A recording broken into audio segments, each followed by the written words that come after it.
Olá pessoal, boa tarde. Hoje é sábado, dia 1º de abril, mas aqui não tem brincadeira de 1º de abril. Aqui é notícia para valer, é notícia na veia. Vamos lá, gente, rapidinho. O Campos Neto, presidente do Banco Central, disse quinta ou sexta-feira que a Selic deveria ser de 26,5% para fazer frente à inflação. Aí já tem uma coisa assim, como esse pessoal é raso. Porque se ele está dizendo isso, se uma taxa de juros precisa ser 26,5% para fazer frente à inflação, a média de inflação que está, né, prevista, a meta, desculpa, não é média, a meta de inflação prevista, essa meta que está errada. E é o que também o Lula vem discutindo. Ó, então, ajusta a meta. Porque se é uma meta inexequível, aí a taxa de juros vai ter que ser 100%. E aí para o país, né? Não tem desenvolvimento no país. E aí, como ele tem a sua opinião, que podia ser 26,5%, então ele diz que 13,75% ele não está preocupado. Ele acha que está bem tranquilo. É um bandido bolsonarista, travancando, boicotando e sabotando o governo Lula. Falando em bolsonarista, o ladrão de joias voltou e olha, não tocou nesse assunto, não é assunto que o preocupe. O TCU mandou ele entregar o terceiro estojo que está com ele, e o TCU ficou até desmoralizado. Eu acho isso uma desmoralização, quero dizer isso com clareza. O TCU, como mandou devolver um, devolveu. Depois descobriu que tinha mais um. Aí o TCU agora diz o seguinte, olha só, e tudo que tiver com você, que não é para estar com você, você tem que devolver. É uma vergonha o próprio Tribunal de Contas da União ter que dizer isso. Olha só, tudo aquilo que não lhe cabe, você tem que devolver. E então ele não explicou nada quando chegou. Dia 5 ele vai ter que explicar.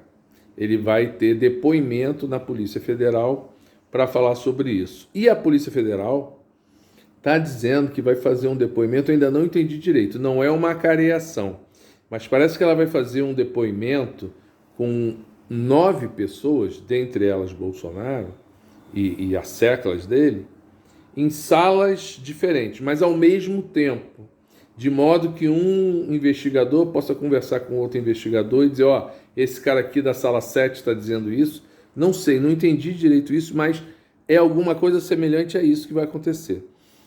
Ele já deve estar um pouco preocupado, porque o fato é, lembram que quando ele estava lá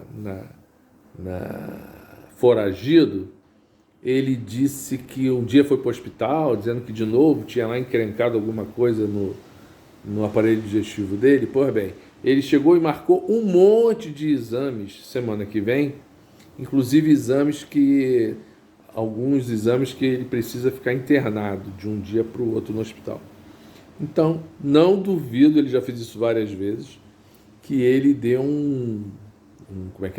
peça um atestado, meta um atestado para fugir do depoimento na Polícia Federal. Falando ainda em joias, o valor das joias que ele reteve com ele superam, vejam só que absurdo, superam os valores de todas as apreensões da polícia, da Receita Federal, no aeroporto de Guarulhos nos últimos 6 anos. Vejam o que esse cara estava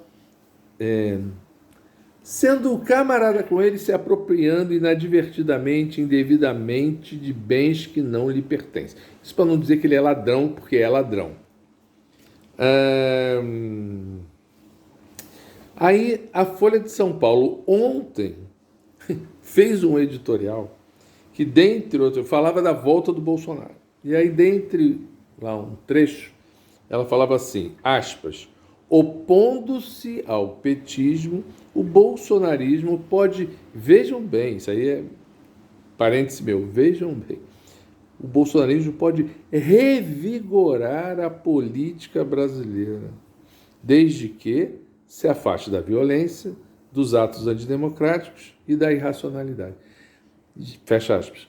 a Folha de São Paulo tomou muita porrada nas redes sociais. As pessoas dizendo o seguinte: vem cá, em 8 de janeiro, esses caras estavam tentando derrubar a República, estavam tentando derrubar o governo, derrubar o STF, o parlamento.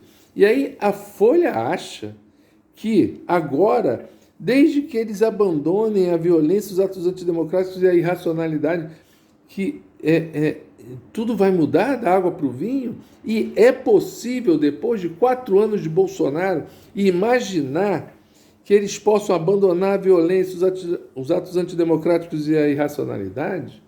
Uma vergonha, uma vergonha. Foi tanta vergonha que hoje, sábado, ela publicou uma errata do editorial. Eu nunca vi isso nos meus 61 anos de idade. Nunca vi isso. Um jornal fazer um editorial e no dia... Porque ele pode... Né, tem muito isso. A própria Folha tem a ombudsman, né, é uma mulher que diz assim, o editorial errou. Mas aí é a palavra da ombudsman, não o editorial. Também tem assim, erramos esse dado. Falamos que a inflação foi 5 e foi 6. Isso tem. Mas o editorial, publicar uma errata do editorial anterior, aí na errata, eu não tenho texto, me recuso. Na errata, eles falam isso tudo aqui, depois assim, só que Bolsonaro dificilmente vai conseguir isso. Ou seja, também fizeram um remendo vergonhoso, vagabundo, para tentar esconder o absurdo que eles escreveram na sexta-feira. Continua tomando porrada nas redes sociais, cara, isso do dia 31 de março. Isso no dia 31 de março. Que a gente não precisa nem aqui dizer, né? Lá no final eu vou falar dessa questão. Aí hoje, vocês sabem, já contei, que aquela foto do Papa com aquele casacão branco, assim, meio fofinho e tal, que aquela foto não é verdadeira. Foi feita por inteligência artificial. Eu falei disso aqui quarta-feira ou quinta, a última vez que eu fiz. Pois bem, aí o Papa estava internado com problema respiratório, teve alta, certo? Hoje a Folha bota a notícia de que o Papa teve alta e usou qual foto? A foto fake, a foto da inteligência artificial. Eu acho que das duas uma, ou a Folha enlouqueceu de vez, ou a Folha está realmente querendo sacanear a porra toda, desculpa o termo. Está tomando mais um monte de porrada nas redes sociais. Porque, cara, um jornal tem milhões de fotos do Papa. Milhões de fotos do Papa. Dá um Google aí, qualquer um de nós vai ver uma foto 300 fotos do Papa de todos os jeitos. Antiga, nova, vestido assim, vestido assado e tal. Agora, não uma foto feita por inteligência artificial, que não é verdadeira. Olha, tá difícil. Vamos falar de outras coisas. Vamos falar da página policial, além da do Bolsonaro roubar as joias e tantas outras coisas que ele fez, né, que a gente já sabe aqui também. O Pedro Guimarães, aquele que foi presidente da Caixa Econômica Federal, virou réu por assédio sexual e moral na Caixa Econômica Federal. Vai ter que responder à justiça. O Trump, lá nos Estados Unidos, também foi indiciado por suborno a uma atriz pornô. Ele contratou a atriz pornô lá, não sei quando atrás, dizem que manteve relações com ela e depois ela talvez tenha pressionado ele e tal, e aí ele pagou 130 mil dólares, acho que foi isso, a ela. E está sendo indiciado. Só que eu não sei bem como é que é isso. Nos Estados Unidos é um pouco diferente. Aí terça-feira ele tem uma audiência de indiciamento e aí parece que nessas audiências nos Estados Unidos o cara já vai algemado. Aí o advogada dele, já negociou para ele não ir algemado.